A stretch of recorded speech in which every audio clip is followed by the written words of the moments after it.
성경의 기본 진리 두 번째 시간인데, 성경의 기본 진리를 하는 것은 이제 신앙에 입문하는 이들을 위해서 신앙의 그 기초, 털을 닦는 신학 과정이다, 이렇게 얘기하시면 돼요. 완전하게 털을 딱 닦아놓은 다음에 이제 신앙생활을 해야만 흔들리지가 않기 때문에, 뭔 일이 있으면 자꾸 흔들리고 이렇게 하는 것은 기초가 그게 허술하기 때문에 그래서 그런 거거든요. 지난 시간에 창세기 1장 1절과 2절에서는 사람이 계산할 수 없는 길고 긴 시간이 있었었고, 그때의 창조는 오늘 형제님이 지금 강론했었던 것처럼 완성된 창조를 했었던 것이지, 불완전한 창조에서 2절 3절로 이렇게 이어가는 내용이 아니다. 기독교계 99%가 다 1절에서 2장 3절까지 쭉 이어지는 내용으로 계속 가르침을 받아왔잖아요. 우리가 다 수년 동안 다 그렇게 생각했죠. 하나님이 천지를 창조를 하셨는데 뭐 불완전하게 창조돼가지고 땅이 혼돈하고 공허하고 뭐 이렇게 된 걸로 이렇게 배웠잖아요. 그게 아니다 이거예요. 성경 내용은 창세기 1장 1절에 아담 세계 이전의 완전한, 그때 당시의 창조로는 완전한 창조 세계가 있었고 사람들도 있었고 해달 별들도 있었고 다 있었던 거예요. 그런데 그 시간이 얼마나 걸렸는지는 사람이 계산할 수 없는 길고 긴 시간이 있었어요. 이것을 우리는 이제 성경으로 이제 증거를 지금 해나가는 거예요. 지난 시간에 잠깐 오늘 자료해드린 1페이지, 2페이지 중반 정도까지 했었죠. 이제는 욥기 38장 12절 내용부터 봅니다. 2페이지에 12절 내용이 나오죠. 욥기 38장을 인용한 내용이에요. 귀신들이 언제 생겼고 천사들이 언제 창조되었고 지어졌고 이런 것이 아담 세계 이후 얘기가 아니다 이거예요. 천사들 얘기나 귀신들 얘기라는 것은 아담 세계 이전에 이미 있었던 존재들이다라는 말을 이해를 잘 하셔야 돼요. 자, 이게 그 작은 글씨로 되어 있는 부분부터 읽겠습니다. 그 위쪽의 설명이니까. 바다가 생긴 것은 영원 전의 창조 세계에 있던 반역 천사들과 악인들을 심판하신 후에 얼음으로 덮인 땅에 빛을 비추게 하심으로, 이것은 반역 천사들과 악인들을, 지상세계에 살고 있던 악인들과 반역 천사들을 심판하신 후에 라는 말은 지난 시간에 말씀드린 것처럼 어마어마한 지각변동이 있었었고, 그 다음에 바다를 이제 나눴다 이랬는데, 이것은 5대 양 6대 주라고 그러죠. 5대 양으로 바다를 나눴단 말이에요. 그런 과정에는 땅을 심판하신 후에, 그러면 땅에 있는 모든 존재들이 다 심판받았겠죠. 큰 지각변동이 일어나면 그 다음에 큰 물로 온 땅을 덮어서 그 다음에 해를 공해 놓고 나면 빙하 시대가 오죠. 당연히 다 얼음이 올 거 아니겠어요. 빙하 시대가 있었어요. 이것은 창세기 1장 1절과 2절 사이에 있던 사실이단 말이에요. 이건 성경이 지금 증거하고 있는 거예요. 그래서 얼음으로 덮인 땅에 빛이 있으라 하신 건 창세기 1장 3절부터죠.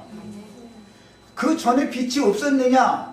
빛이 있었던 것인데 가려졌다가 다시 나타나는 상태다. 이거 빛이 있으라 라는 말은 빛을 창조한 얘기가 아니다 말이에요. 여기서는 지금 빛을 비추게 하심으로, 빛이 있으라 하실 때 빛이 처음 비춰지는 건 여명, 새벽빛이 비춰지는 것이 처음이죠. 아침이라고 한 것은 햇빛과 해와 관계이고, 그 다음에 새벽이라고 한 것은 새벽 별과 관계가 되는 얘기예요. 아침과 새벽빛이 빛이 있으라 한다 해가지고 대낮이 금방 되는 건 아니잖아요. 예? 연흉이 빛이 시작해서부터 한낮을 지나서 해가 지는 이게 순서대로 하는 것이지. 예? 아침과 새벽빛이 비치기 시작하므로 천하의 물이 한 곳으로 흘러 모이게 하심으로 얼음으로 덮였던 땅이 드러나게 하여, 예, 천하의 물은 한 곳으로 모여서 바다라 칭하셨고 드러난 묻을 땅이라 칭하셨다, 이렇게 되어 있죠. 얼음으로 덮였던 땅이 드러나게 하여, 이 지구의 축이 되는 극지점, 북쪽의 극지점과 남쪽의 극지점에는 얼음이 다 풀리지 않았죠. 아직도 그대로 있죠. 그걸 통해서 지구는 자전도할 뿐 아니라 공전을 하기 때문에 해를 주위로 도를 때 해와 근접하에 있는 중심부의 북쪽 부분을 북반구라 그러죠. 남쪽 부분을 남반구라 그래요. 남쪽 부분은 남극이 기온을 좌지우지한단 말이야. 남극이 하나님이 얼음을 남겨둔 것도 다 하나님의 지혜로 하는 거예요. 이제 그것도 성경에 나와요. 그 얘기도. 얼음 창고, 우박 창고, 이런 얘기 읽어보신 적 있죠? 북반구에 속하는 그런 땅덩어리에서는 모든 기온을 북반구에 있는 북극에 있는 얼음이 좌지우지하는 거예요. 그 얼음이 너무 많이 녹는다 그러면은 북쪽이 따뜻해진다는 뜻이고, 남쪽의 얼음이 많이 녹는다 그 말은 남반구 쪽이, 오늘 이제 뉴질랜드, 호주 이런 쪽이 더 더워진다라는 의미가 되는 거예요.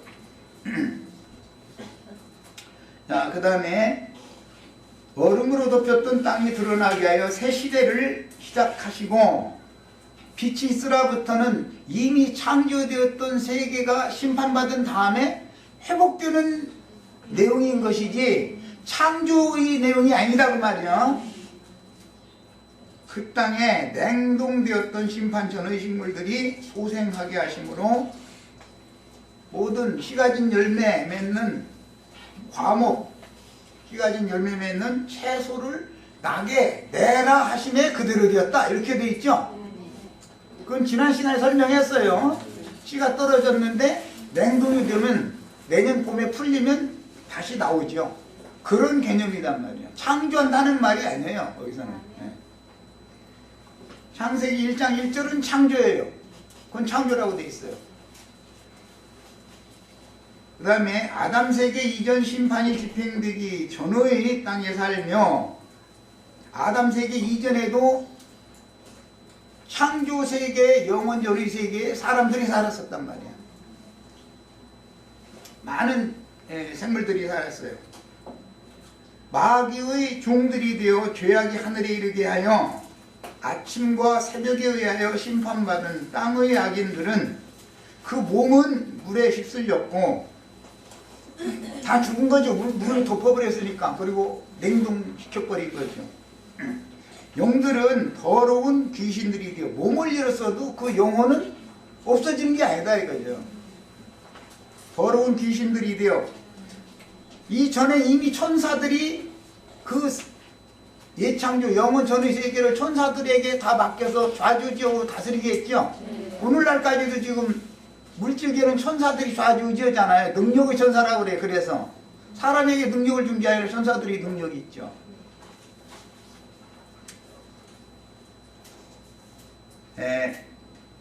바다는 이제 귀신들의 처소가 되었는데, 바다는 영적으로 해석하면 세상을 상징하며, 쇠후로 세상은 마귀와 그 사자들을 위해서 예비한 영영한 불못이 됩니다. 그래서 계시록 말미에 가보면 바다에서 큰 짐승이 올라온다 그래요. 흔히 말하는 적그리스도 바다에서 올라온 짐승이다. 10뿔 가진 짐승, 7머리 가진 짐승이다 그래요. 그것이 사탄의 화신이다 이거예요. 마귀의 화신이다 그래요.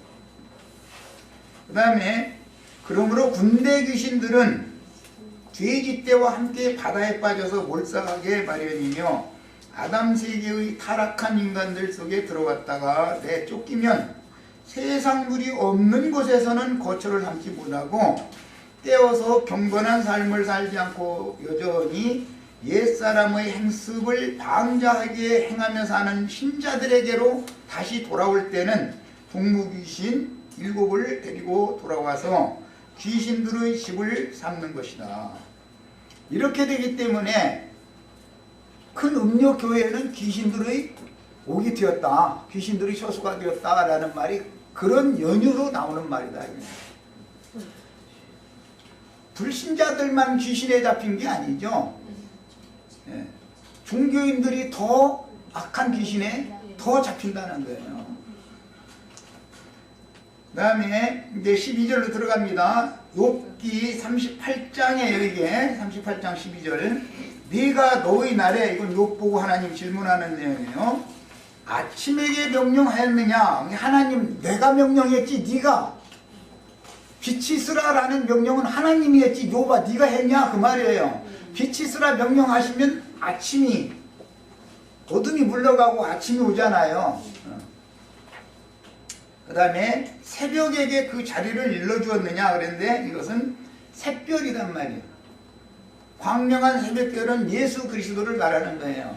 그런데 심판의 때에는 루시의 전사였죠. 회복의 때에는 예수 그리스도가 샛별이란 말이야. 그 샛별에게 그 자리를 일러주었느냐. 이것은 하나님이 정한 자리를 지키지 않고 벗어난 자들이가 베드로 후서나 유다서에 나오죠. 그들을 하나님이 영원한 흑암에 가둬두셨다. 심판 때까지, 큰날의 심판 때까지. 그랬어요. 자기의 지위를 지키지 않는다라는 것이 반역이죠. 그 다음에 그것으로라는 것은 아침 여명과 빛으로라는 말이니까 아침 여명과 새벽 별의 빛으로 땅끝을 붙잡고 햇빛과 별빛으로 땅끝을 붙잡고, 이제 땅끝이라고 그랬는데 서쪽의 끝은 지중해로 상징이 되고 동쪽 끝은 한반도가 동쪽 끝으로 이해를 했어요. 그렇게 셈족이 다 그렇게 믿어요.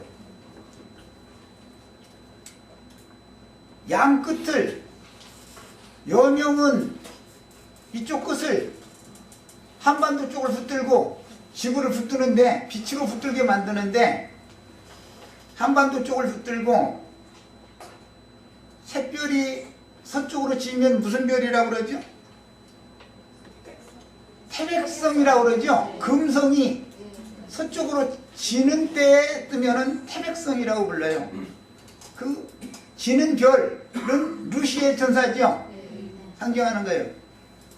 그런데 그를 치우게 만들고 그리스도로 대치시켜서 양끝을, 햇빛과 별빛이 양끝을 이렇게 붙들게 만들었다는 거예요. 붙잡고 악한 자들을 그 땅에서 떨쳐버린 일이 있었느냐, 네가 그렇게 한 일이 있느냐 라고 물었어요. 나는 그렇게 했다 지금 그 말이죠. 사실은 영어로는 그런 일은 내가 했지 네가 했냐 지금 이 말이니까. 그래서 빛을 동원해서 심판받은 땅의 양끝을 붙들고 땅에 있는 모든 악인들을 털어내버렸다는 거예요. 하나님이 하신 일이에요.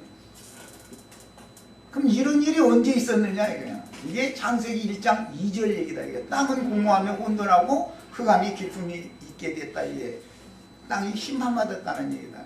왜 땅을 하나님이 창조에는, 하나님이 태초에 천지를 창조하셨는데 하나님이 아름답게 창조했기 때문에 새벽 별들과 하나님의 아들들이 찬송했다고 그랬어. 그 창조를 보시고. 그런 땅을 하나님이 왜 심판을 했겠냐 이거예요. 땅에 악이 관영했다 이거예요. 죄악이. 그래서 심판한 얘기예요.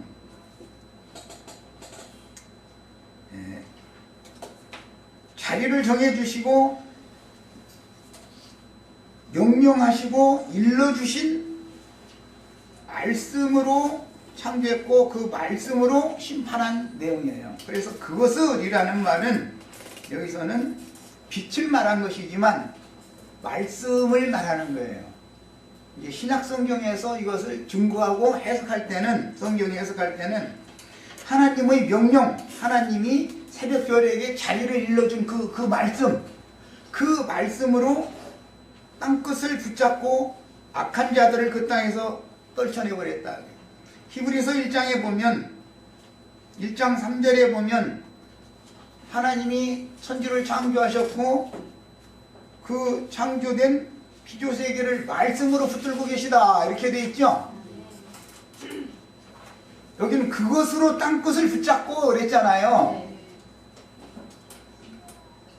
이 지구와 그 안에 있는 모든 것들은 말씀으로 창조되어졌고 말씀이 지금 붙들고 있는 거예요.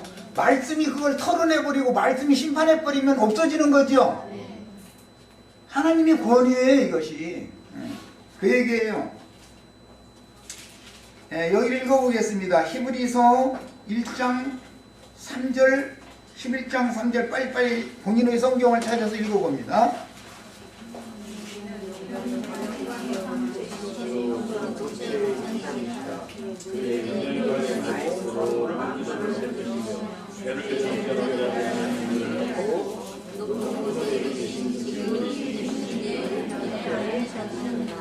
야, 말씀으로 모든 세계를 지으셨는데 이는 하나님의 영광의 광채시며 그 하나님의 본체의 형상은, 그 말씀의 형상은 빛이다 이거예요. 빛 형상이라 그 능력의 말씀으로 만물을 붙드시며 죄를 정결케 하는 일을 하시고 높은 곳에 계신 지극히 크신 이의 우편에 앉으셨느니라.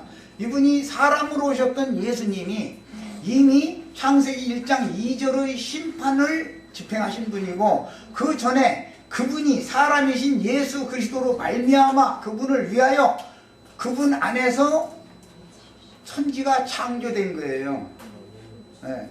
이것이 성경 해석이에요. 창세기 1장 1절 태초에라는 말의 해석이에요. 이것이 사람이신 예수 그리스도 그분 안에서 그분으로 말미암아 그분을 위하여 창조하신 거예요. 만물을.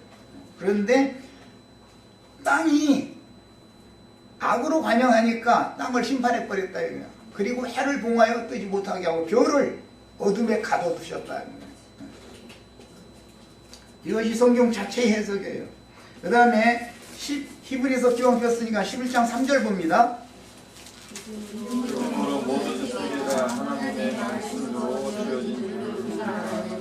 이게 믿어지셔야 돼요. 하나님의 모든 세계는 하나님의 말씀으로 지어진 거예요. 보이는 것은 나타난 것으로, 즉 스스로 나타난 것이 아니다 이거예요. 말씀이 있으라 하심으로 그대로 되어라 함으로 이렇게 된 거예요. 이렇게 있는 거예요. 이것이 믿어지셔야 돼. 이게 창세기 1장 1절의 창조에 대한 설명이다 이거예요. 히브리서 1장은 10절, 1장 10절, 12절 같이 봅니다. 여기 이제 회복 과정을 말한 것이지만 이거 보겠습니다. 주요 태초에 주께서 땅에 기초를 두셨으며, 이것은 2장 4절을 말하는 거예요.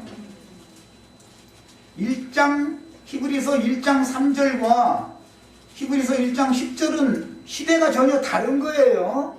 1장 10절은 아담 세계를 지금 말하는 거고, 창세기 1장 3절은 모든 세계를 말씀으로 지었다 할 때는 이것은 창조 세계를 염두에 두고 하는 말이에요.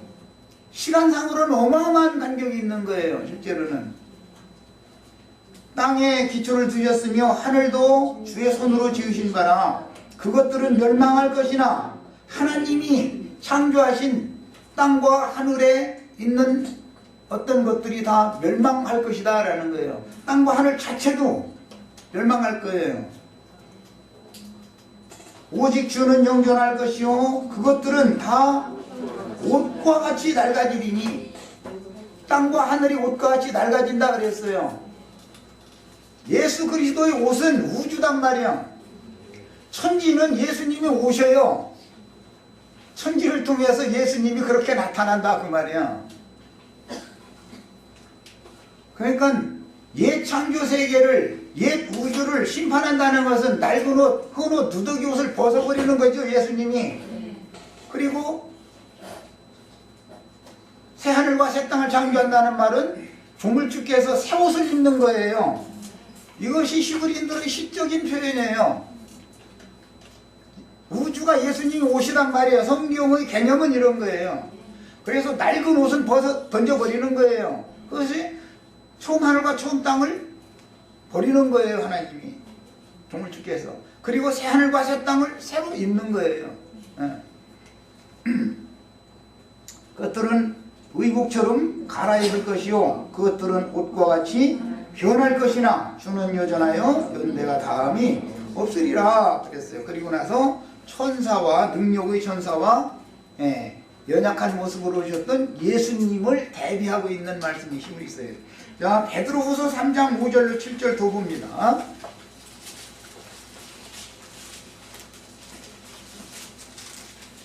베드로후서 3장 5절로 7절. 이는 하늘이 예적부터 있는 것과, 예적부터 있는 건 태초에 천지를 창조하실 때 그 하늘들, 그걸 염두에 두는 말이에요. 땅이 물에서 나와 물로 성립된 것도 라는 것은 땅을 심판하고 물로 덮었기 때문에 천하의 물이 한 곳으로 모이니까 물로 성립돼서 땅이 드러났죠. 천하의 물이 한 곳으로 모여 바다가 되게 드러난 묻을 땅이라 칭하시니라. 그걸 염두에 두고 하는 말이에요. 어떤 자들은 하나님의 말씀으로 이렇게 다 된 것을 일부러 잊으려 한다 그랬어요.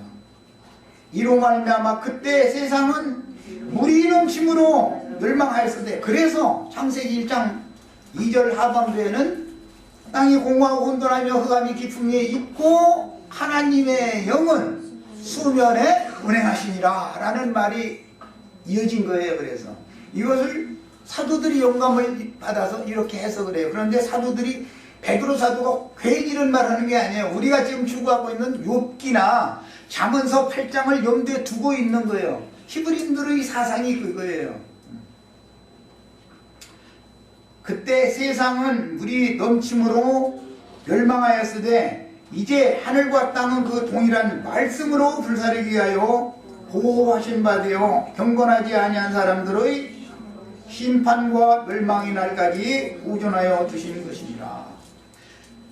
창세기 1장 1절에서 2절 사이에 살던 인간들의 죄악이 관영했을 때 그렇게 심판한 것처럼 아담 세계도 동일하게 또 심판하는데, 아담 세계는 물로 심판하는 게 아니라 불로 심판할 거다라는 거예요. 아담 세계는 물로 심판하는 게 아니에요. 자, 그 다음에 베드로후서 폈으니까 3장 지금 읽었지? 베드로후서 1장 19절 인용한 구절도 한번 보겠습니다.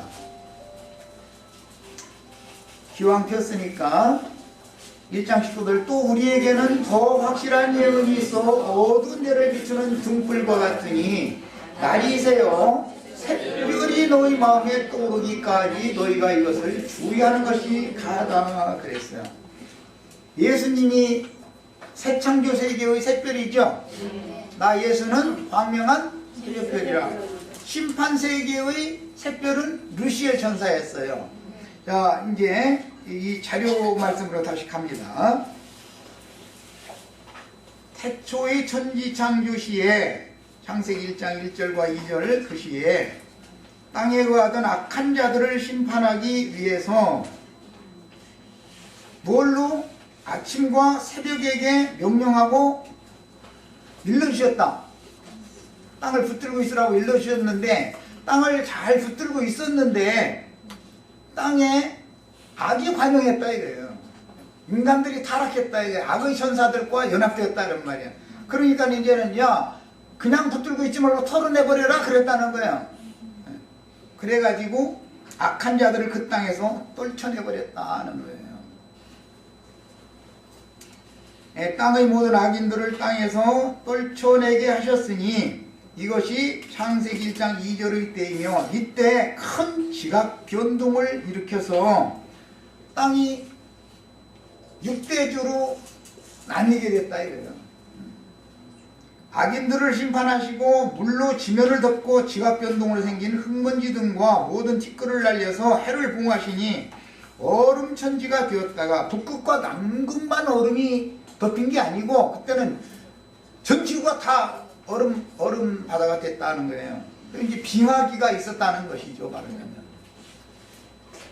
빛이 있으라 하심으로 티끌과 흙먼지들을 궁창의 다른 별에게로 날려보내어 별의 띠를 삼게 하셨습니다. 얼음이 풀림으로 빙하기가 끝나고 심판하신 태초의 지구는 회복되기 시작하여 빛이 있으라 하신 것은 심판의 지구를 회복하는 얘기인 것이지 창조 얘기가 아니다 이거예요. 네, 이미 빛은 있었던 거예요. 그런데 심판으로 말미암아 물로 덮이고 그 다음에 해를 봉해 놓으셨던 것이고 별들을 어둠에 가둬뒀던 것이죠. 천하의 불이 낮은 곳으로 흘러서 깊음의 바다를 이루게 하셨고 드러난 무태는 죽임당한 생물들의 몸이 진흙에 인친 것 같이 되어 화석 등으로 오늘날까지 남겨져서 후세의 경고가 되게 하셨으니 팔을 높이 들어 조물주의 뜻을 배반하고 루시엘 악마를 쫓은 악인들의 교만한 팔을 꺾으셨고, 팔을 높이 들었다는 건 하나님을 대항했다, 대적했다, 이제 그런 뜻이에요. 그들의 영은 악귀들이 된 거다. 그래서 아담 세계까지도 공중권세 잡은 악의 영들, 천사들과 그 다음에 더러운 귀신들이 그렇게 이미 아담 세계 이전에 그렇게 생겨난 것들이다 이런 말이에요. 14절로 갑니다. 땅이 변하여 진흙에 인친 것 같이 되었고, 이 말은 어둠으로 충만하고 흑암이 가득한 그런 혼돈이 가득한 그런 상태의 땅이 빛이 있으라 하심으로 여명이 비치면 깜깜함 속에 있었던 것이 드러나기 시작하죠. 다 밝게 보이게 되죠. 그래서 그들은 어떻게 한다 했냐면 옷같이 나타나되, 이 말씀을 히브리서 아까 우리 1장 10절로 12절 읽었죠. 예창조는 옷같이 낡아지는 거기 때문에 벗어버리는 거다 이거예요. 그리고 새 옷을 입는 것이다. 하늘과 땅을 옷이라고 설명했죠. 조물주 예수님의 옷은 천지다 이거예요. 우주가 예수님 옷이다 이거예요. 예수님이 어떻게 계시냐 하면 예수 그리스도는 빛이에요. 빛을 옷으로 입죠. 예수님의 옷은 햇빛과 빛이 이제 두 빛이 있어요. 햇빛이 있고 별빛이 있어요. 새벽 별빛이 있어요. 아침을 이끌어 와야 되니까, 새날을 이끌어 와야 되니까 그 빛이 그리스도다 이거예요. 그리스도는 빛으로 옷을 입는 분이다 이거예요. 우주를 빛이 비추면 우주 안에 있는 만물과 만상 모든 것들이 다 드러나지 않을 것이 없는 것이다 이거예요. 예수 그리스도의 눈앞에는 그분의 빛을 비추면 다 드러난다 그 말이 지금. 감출 거 없지 아무것도. 옷같이 나타나되 악인에게는 그 빛이 차단되고 그들의 높이 든 팔이 꺾이느니라. 이것은 교만하여 하나님을 대적한 상태를 높이 든 팔이 꺾인다 이렇게 표현을 했어요. 이것이 심판이다 이거예요. 창세기 1장 2절의 심판에 대한 설명을 이렇게 하는 것이다 이런 말이에요. 천지가 예수 그리스도의 옷이고 예수 그리스도의 옷은 하나님의 영광빛이요 생명의 빛이니 주님의 왕국은 빛의 세계다 라는 것을 아셔야 돼. 이런 기본 개념, 성경이 말하는 기본 개념을 아셔야 돼. 헌 누더기인 옛 창조를 벗어버리고 새 옷을 갈아입는 얘기가 창세기 1장 3절 이하에 나오는 얘기다 이런 말이야.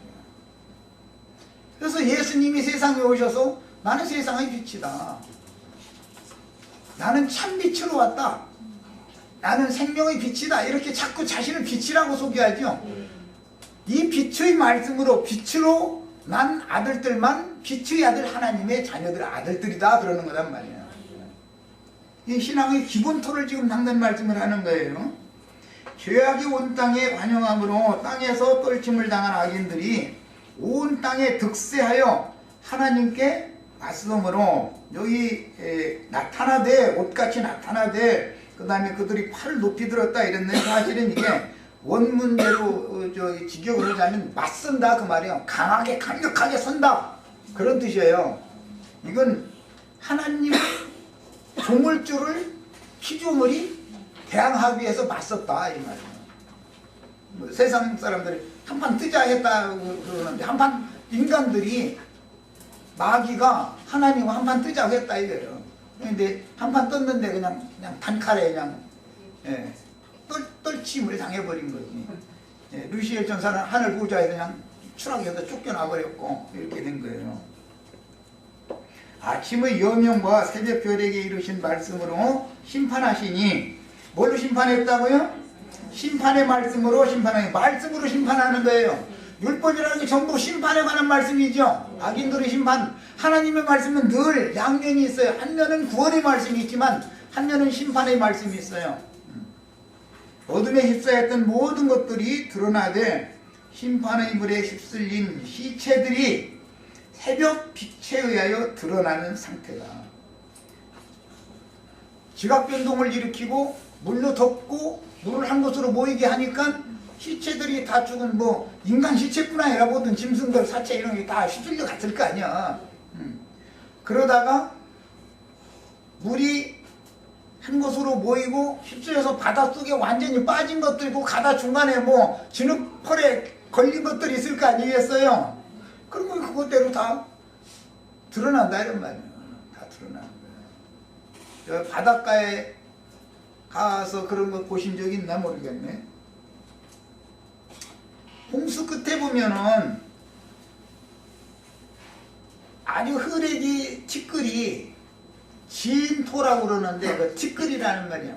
티끌이 고운 티끌이 맨 위에 얇게 막을 씌우죠.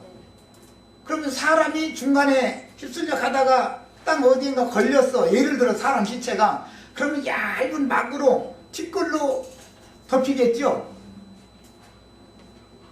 그런 상태로 다 드러났다 이런 말이에요. 심판받은 모든 것들이 다 그렇게 드러났다. 빛이 비춰지니까 밤새도록 심판이 왔고 말하자면 어둠의 권세에 의해서 이제 심판이 왔고 빛이 있으라 하시기 전에 심판이 있었었고 그 다음에 얼음바다가 있었고 얼음이 녹아서 흘러내려가는데 만물이 다 드러나 버렸다 이거예요. 빛 가운데로. 그런 뜻이에요.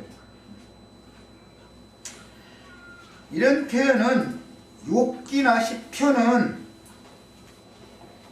잠언, 전도서, 아가서까지 다 시가서로 되어 있어요. 이게 식구로 되어 있는 거 욥기라는 것은 지금 우리는 이제 그 평문 문자로 이렇게 되어 있는 글로 우리가 읽지만 원은 히브리인들의 식구에 다 시가로 되어 있는 내용이에요. 욥기라는 거는.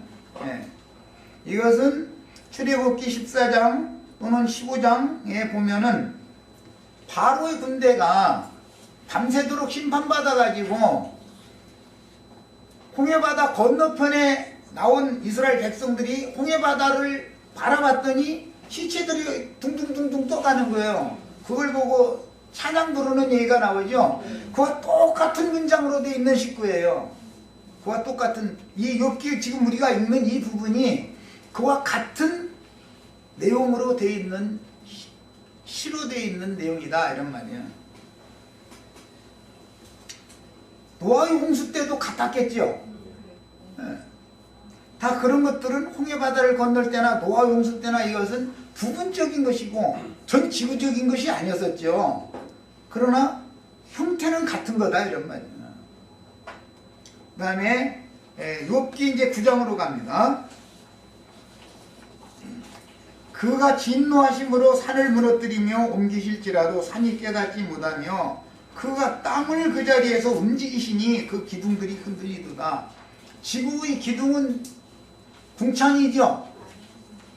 궁창에 지금 지구가 기둥 서 있고 궁창의 떠받침을 통해서 지구가 총 궤도를 돌고 있는 거 아니에요.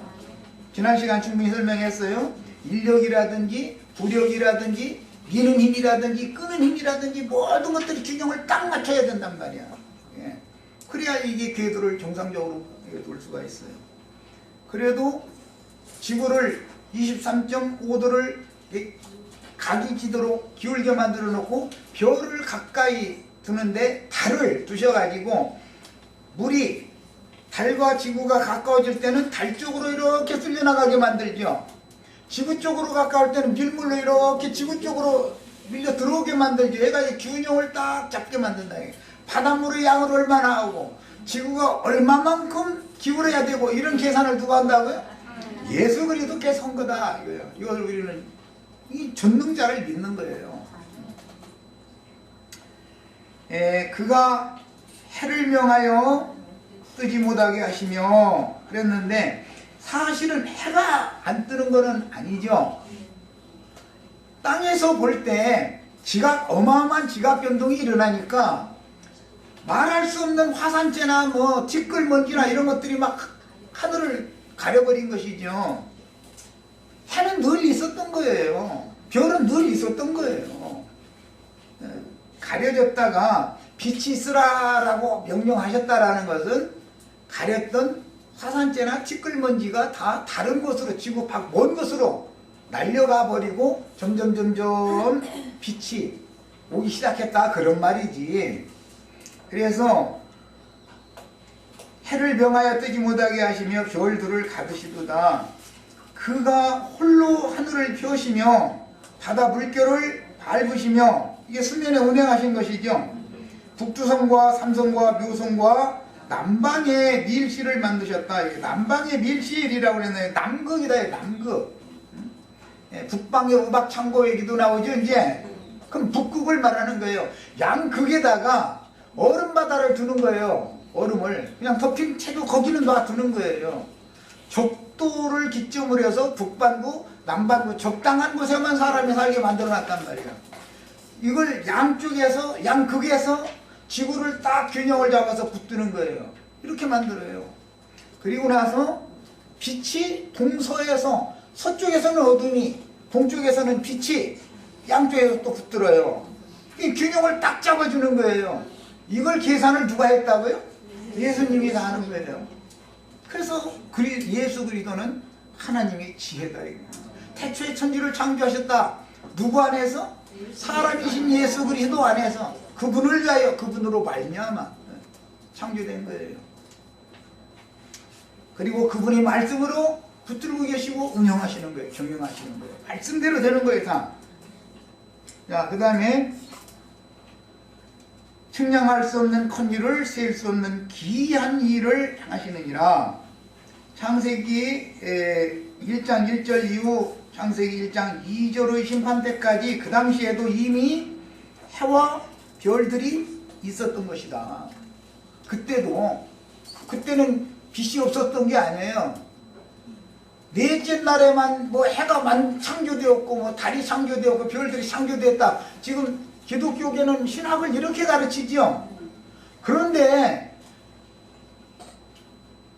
첫째 날 빛이 있고 둘째 날은 물과 물을 나누고 셋째 날은 드러난 무태 생명체가 존재하게 됐죠. 씨 가진 열매 맺는 과목과 채소들이 있어요. 빛이 없는데 어떻게 채소들이 있어요? 그럼 말이 되는 소리예요? 말이 안 맞죠. 그리고 첫째 날, 둘째 날, 셋째 날 이 이야기가 넷째 날 이후에만 있는 게 아니죠. 그 전에 날은 뭐냐 이거예요. 그 전에는 날이 없냐 이거예요. 그 전에도 이미 날은 있었다 이거예요. 지난번에 네시안 입주 안식일 지켜야 된다고 하는 사람 보고 내가 이거 지적을 했었죠. 넷째는 당신이 말하는 건 넷째 날 이후의 시간 계산을 지금 인간 나라의 시간 계산으로 날짜 계산해서 얘기한 소리인데 그러면 첫째 날, 둘째 날, 셋째 날은 무슨 날이냐 그럼 그때는 해가 없었다면 지금 대답을 못 하잖아요. 왜? 성경을 모르니까. 기독교계가 신학이 그렇게 잘못 가르쳐 놓고 있기 때문에 이 신학의 털을 잘 닦는다는 게 이렇게 중요한 거예요. 야, 그럼 그 날들이 있었던 것도 이제 읽어 나갈 거예요. 북두성은 북극성과 함께 운행하는 칠성좌지요. 다 아시죠?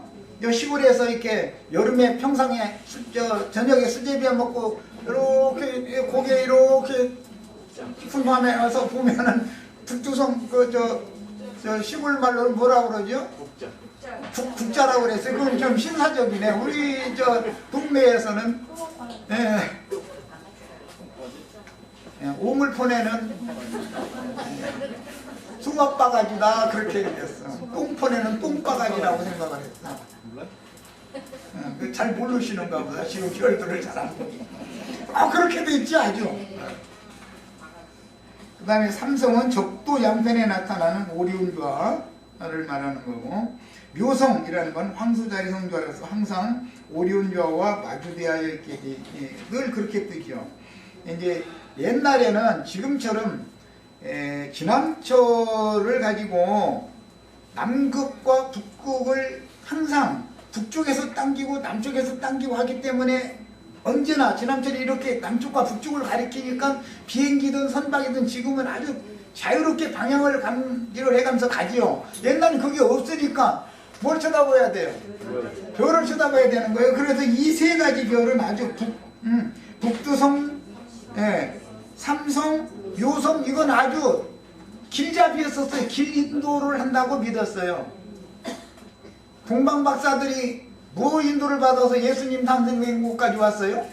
별의 인도를 받았죠. 그 얘기예요. 그래서 고대 사회에서는 별을 천체를 보는 사람을 왕주위에서 그 왕이 섬기는 신을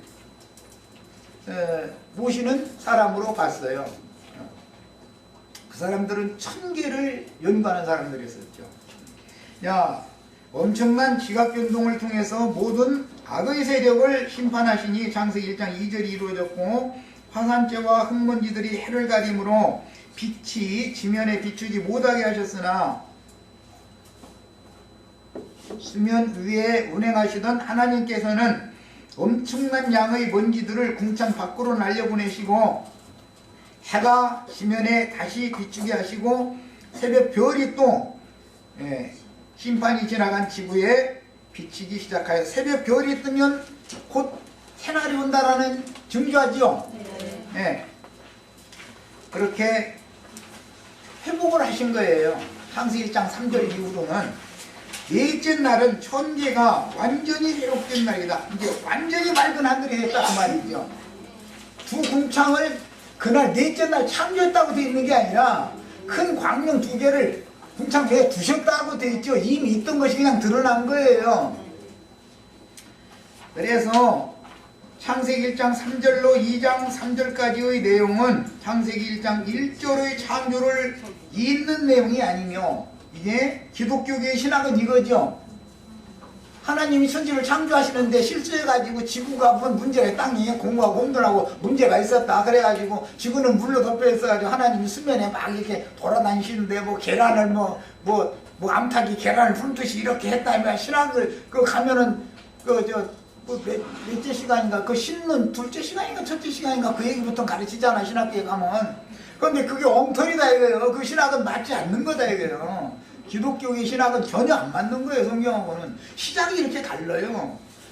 신문이 다른데 뭐 다 틀린 거지 뭐. 이제 그 다음부터는 창조의 근본이시며 만물의 근원 무두머리이신 그리스도 예수와 그의 배필을 위한 창세기 2절 이하의 아담 세계를 위한 땅의 회복 과정이 첫째 날부터 여섯째 날까지 일하시는 것이 이 창조 내용이 아니다 이거예요. 창세기 1장 1절에 창조는 이미 완료된 거예요. 그런데 문제가 있었던 것이고 심판이 왔었던 거예요. 내용을 잘 이해하시길 바라요.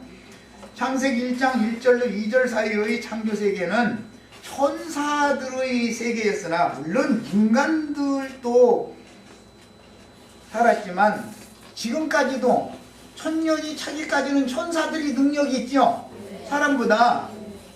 그러나 오는 세상에서는 아브라함의 자손들이 오히려 천사들에게 수종을 받는 완전한 새 창조를 하신다는 것이 성경 이야기다. 그래서 땅과 만물은 심판을 받았고 창세기 1장 3절로 2장 3절 거기는 안식일까지죠. 까지 땅과 만물을 회복하여 창세기 2장 4절 이하에서 거기는 땅과 하늘을 만드시던 때의 대략이라고 이렇게 되어 있죠. 이 창세기 1장 3절 이하에서 2장 3절까지는 땅과 하늘을 만드시던 때의 대략을 말한 것이지 창조를 말한 게 아니다 이거예요. 창세기 1장 1절과 2장은 창조를 말한 것이고, 이해하셨어요? 그래서 아담 세계를 새로 시작하시며 신약 복음서 이후 계시록까지는 둘째 사람인 그리스도 예수의 새 세계이니 창세기 1장의 여섯째 날까지의 날들은 창세기 1장 26절 하나님의 계획을 위한 준비 과정이며 아담을 산혼으로 지으신 후에 7천년 역사를 통해서 하나님의 일들이 역사상에 실현되는 것이다. 7천년 역사는 옛 언약시대인 4천년, 이것을 율법 전시대와 율법 후시대로 나누기도 하고 아브람 때까지와 아브람 이후로 나누기도 해요. 세례요한까지. 그렇지만 어쨌든 간에 구약시대는 크게 두 시대로 나눠진다는 거예요. 그리고 신약 교회 시대는 확정적으로 2000년이 신약 교회 시대다라고 성경에 나와 있지는 않지요. 구약 4000년은 이미 역사상이 지나갔고 이방인의 때가 차고 나면은 1000년 동안의 왕국이 실현되어서 나타난다라는 것이 양 앞에 4000년이 있고 끝에 1000년이 있으니까 가운데는 2000년일 것이지 않겠느냐 이렇게 보는 거죠. 네. 그래야만 7일 하루를 1000년과 같다 하면 맞아 들어가기 때문에 신앙을 회복하게 될 12지파의 시대인 1000년으로 구성이 되어져 있어서 구약시대 4000년의 절반이 신약교회 시대죠. 2000년이면 신약교회 시대의 절반이 또 1000년 이스라엘의 회복기죠. 이렇게 자꾸 기간을 더 짧게 하시는 것은 하나님은 한 면에서는 충만한 수를 채우기 위하여 긴 시간을 쓰시지만 한 면에서는 하나님은 빨리빨리 그분의 목적을 이루셔야 된다라는 것도 암시적으로 알 수 있다 이런 말이에요. 예를 들어서 지금 우리를 1000년 969세 다 살게 만들면 하나님의 뜻이 이루어지겠어요? 지금은 많이 살면 70, 강건하면 80이면 족하고 이제 1000년 왕국 시대에 가면은 100세 이상 다 산다고 했으니까 그건 그때 문제고 생명이 지금 벌써 세상에서도 100세 시대에 왔다 이러죠.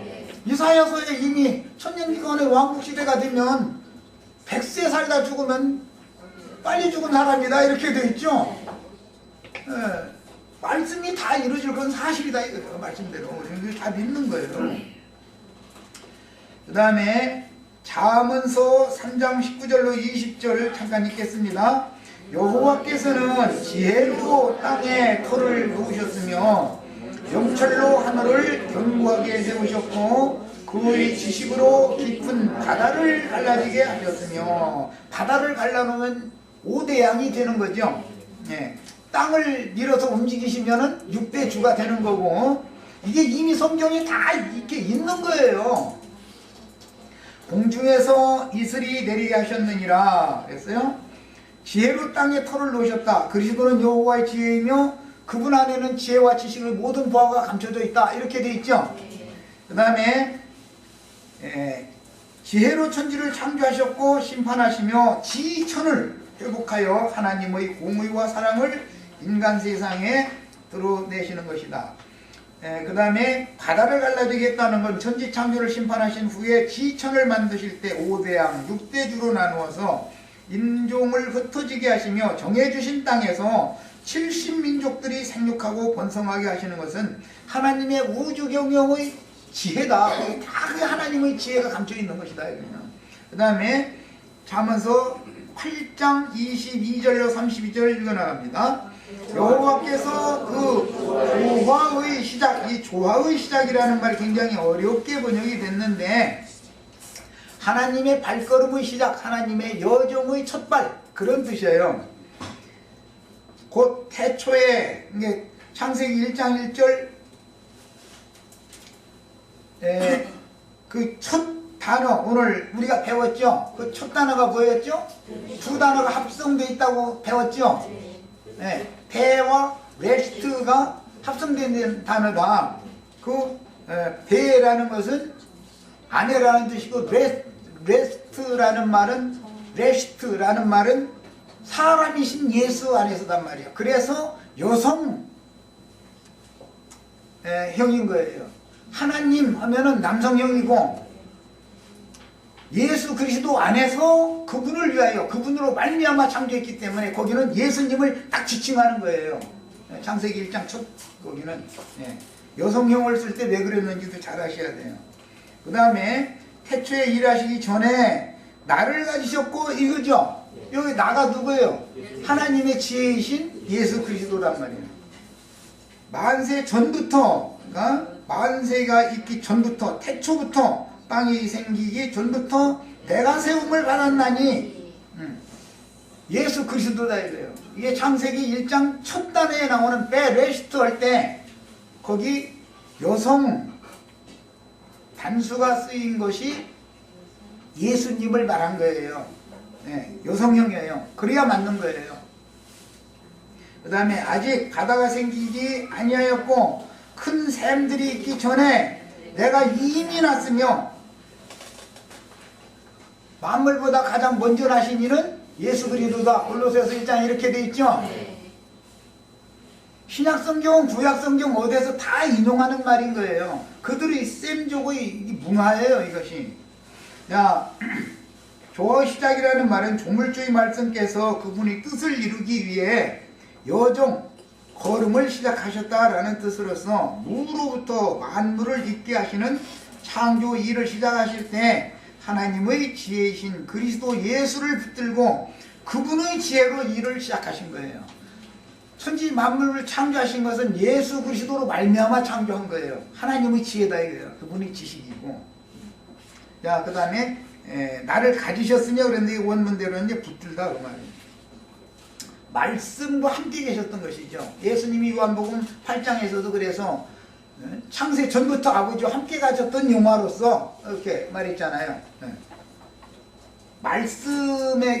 말씀이 예수님과 늘 함께 있는 거예요. 그 말씀이 사람에게 오면 그리스도의 말씀이 되는 것이죠. 자, 그 다음에 산이 세워지기 전에, 언덕이 생기기 전에 내가 이미 났으니, 하나님이 아직 땅도 들도 세상 진토의 근원도의 진토라는 말은 이 진짜가 이게 한자인데 티끌이라는 말, 티끌 진짜예요. 티끌.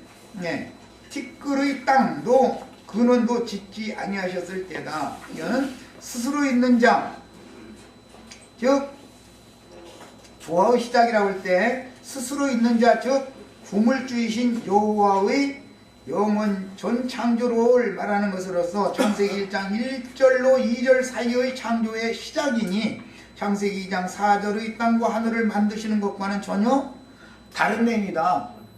시간상으로도 어마어마한 시간 간격이 있는 거예요. 그리고 만든다라고 하는, 여기는 이제 지을 때라고 이제 번역을 했지만, 이거는 만든다라는 게 아싸라는 용어와 바라라고 하는 창조한다는 용어 자체가 다른 거단 말이에요. 땅과 하늘들을 만드실 때 얘기는 창세기 2장 얘기죠. 그러나 창세기 1장 1절은 바라예요. 거기는 창조예요. 전혀 내용이 다른 거다.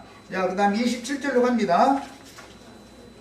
그가 하늘을 지으시며 궁창을 해면에 두르실 때 그랬는데, 여기는 그냥 면이라는 말만 있는 말로서 온 지구는 궁창으로 에워싸여 있다, 그런 뜻이에요. 예, 궁창으로 에워싸여 있으니까 땅끝은 지평선이죠. 하늘과 같았잖아요. 지평선에서 바닷끝은 수평선이죠. 하늘과 바닷끝이 맞닿아 있잖아요. 그러니까 거기 다만 그냥 면이라는 단어예요. 그런데 음력을 해서 이해를 시키려고, 사람들 이해를 시키려고 바다끝, 바다 해면 이렇게 번역을 했어요. 그런데 지면도 포함이 되는 말이에요. 두르실 때 내가 거기 있었고, 내가 하는 예수님이 거기 있었단 말이에요. 창조자가. 그가 위로 하늘 구름 하늘을 견고하게 하시며 구름이 떠다니는 하늘을 견고하게 했다. 요동치지 않게 했다. 그런 말이죠. 바다의 샘들을 힘있게 하시며 그랬는데 이것은 좀 번역이 좀 문제가 있습니다. 이것은 정확하게 번역을 쉽게 이해할 수 있도록 하려면 큰 물결의 흐름을 힘있게 하셨다. 그러니까 바다가 출렁출렁 바닷물이 힘있죠. 파도라는 건 그렇게 하셨다라는 말이에요. 그 다음에 바다의 한계를 정하여 물이 명령을 거스르지 못하게 하시며, 이건 이미 지난 시간에 설명했어요. 또 땅의 기초를 정하실 때 내가 그 곁에 있어서 창조자가 되어서 했다. 그러니까 예수님이 말씀과 늘 함께 있어가지고 여기 곁에 있어서 이렇게 했는데, 이 곁에라는 번역이 애매모호한 그 전치사를 쓴 것이고, 원은 함께라는 뜻이에요. 함께 있어서예요. 함께 있어서 예수 그리스도 그분이 창조자다라는 걸 지금 설명하는 거예요. 날마다 여기 아주 중요한 말이 있어요. 태초에 하나님이 천지를 창조하실 때도 많은 날들이 걸렸어요. 그냥 태초에 하나님이 천지를 창조하시니라 이러니까 그냥 단번에 그냥 천지가 창조됐나 이렇게 생각하시면 안 돼요. 태초에 창조를 하실 때도 날마다 창조자로서 날마다 그의 기뻐하시는 바가 됐다. 그런 걸 보니까 창조가 여러 날 걸렸다는 걸 알 수 있죠. 그 다음에 항상 그 앞에서 즐거워하였으며, 이것이 태초부터 아버지와 함께 가졌던 영화라고 예수님이 표현한 내용이죠. 그때 예수 그리스도를 통해서 우주 만물을 창조하시고 붙들고 계시고 심판하시고 이런 모든 걸 볼 때 하나님의 아들들이 찬양했다 이거예요. 사람이 거처할 땅에서 즐거워하였으며, 땅이라는 것은 이미 창세기 1장 1절의 창조세계에도 사람을 위해서 주신 거다. 땅이라는 것은 천사를 위해 준 게 아니에요. 언제나. 그래서 시편에 보면 하늘은 여호와의 하늘이라도 땅은 사람에게 주셨도다. 이게 여기서 인용하는 말이에요. 하나님은 창세기 1장 1절의 천지 창조도 땅은 사람을 위해서 창조하신 거예요. 그래서 거기에 기인해서 시편에 보면 사람이 무엇이가 한데 인자가 무엇이가 한데 저를 기뻐하시나이까, 이런 말이 여기서 인용하는 말인 거예요. 그러니까 창세기 2장 4절 이후에 아담이 인류의 조상이 아니죠. 이제 기독교계의 신학이 얼마나 엉터리인가를 지금 증거하는 중이에요. 아담은 창세기 2장 이후의 아담은 구속사에서 첫사람이라는 뜻이지 인류의 조상이라는 말이 아니에요. 아담은 구속사의 첫사람이죠. 구속사의 둘째 사람은 누구예요? 예수 그리스도요. 그 얘기지 아담이 인류의 조상이 아니에요. 절대로. 그런 것은 기독교계가 신학을 너무 잘못 가르치고 있는 거예요 지금. 자, 이제 그 부분을 읽어봅니다. 날마다 라고 그랬는데 이것은 우리 번역으로 날마다라고 해야 되니까 이렇게 의역을 한 것이고, 원래 히브리어로는 요미 두 단어가 있어요. 요음은 날이라는 말이죠. 날 두 단어를 동시에 쓰면은 강조형이 되는 거단 말이에요.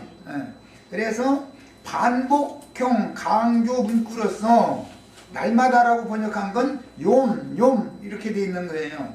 창세기 1장 1절 천사들의 세계 창조도 여러 날들이 소요되었음을 알 수 있고, 인류의 원천이 사는 인류의 근원자들이 살던 심판받은 세대들이 만대가 살았던 그때의 창조라는 것도 단번에 어떻게 된 게 아니단 말이야.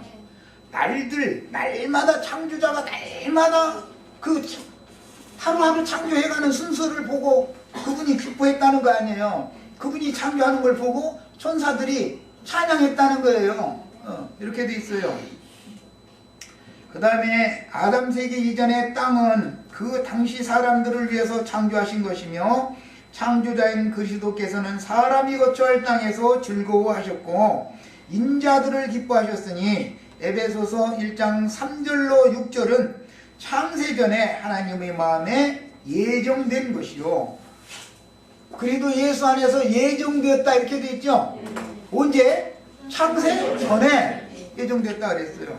그러나 마태복음 25장 34절에는 창세로부터 예정하신 나라를 너희가 상속하라 이렇게 돼 있죠. 창세 전의 예정도 있고 창세로부터, 창세 이후로 예정된 것이 있다 이거예요. 성경에는 분명한 어떤 기점들이 나오는 거예요. 창세기 1장 1절의 창조 때 이미 땅에는 사람들이 거하게 하려는 목적으로 창조하셨음을 알 수 있으니 시편 115편 15절로 16절에 너희는 천지를 지으신 여호와께 복을 받은 자로다. 구속받은 성도들을 말하는 거예요.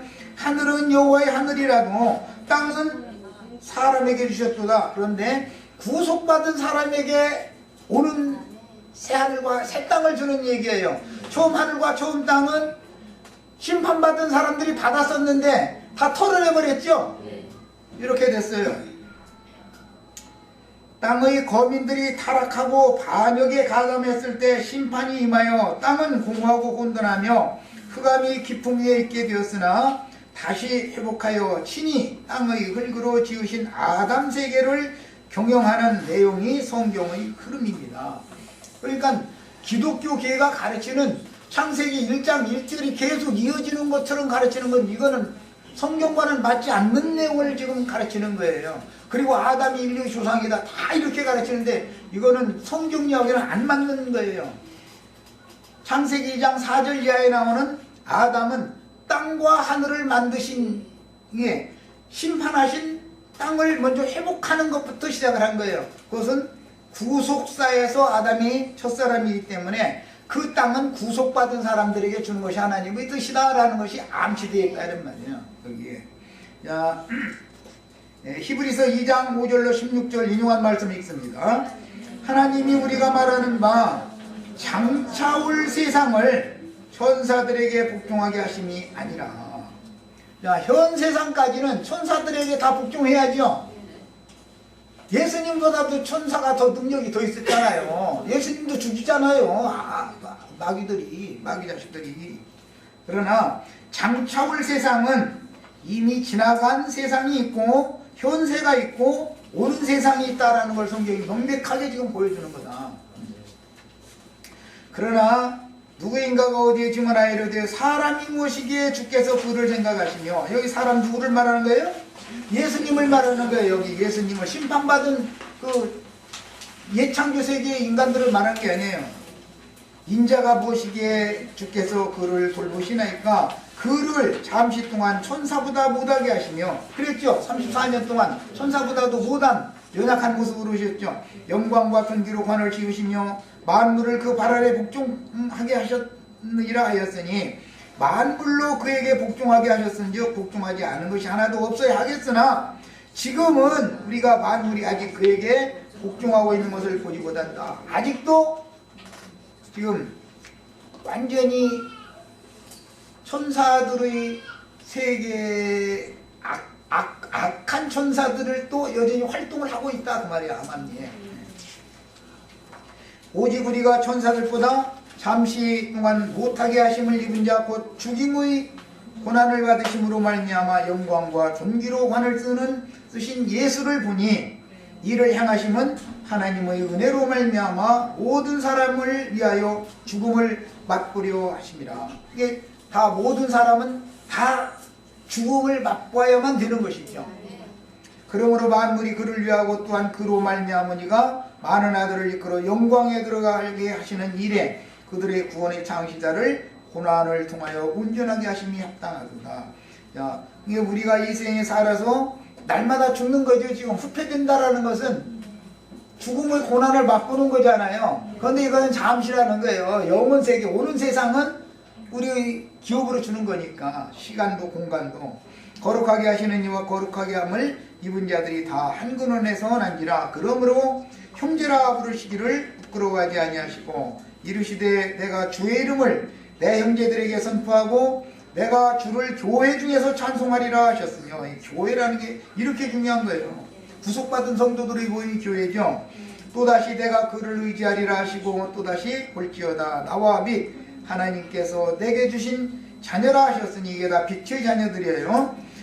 자녀들은 혈과 육에 속하였음에 그도 또한 같은 모양으로 혈과 육을 함께 지니심은 죽음을 통하여 죽음의 세력을 잡은 자 곧 마귀를 멸하시며 또 죽기를 무서워하여 한평생 매여 뭐에 죽음의 권세에게 매여 종노릇하는 모든 자들을 모아주려 하십니다. 이것이 완전한 해방이단 말이에요.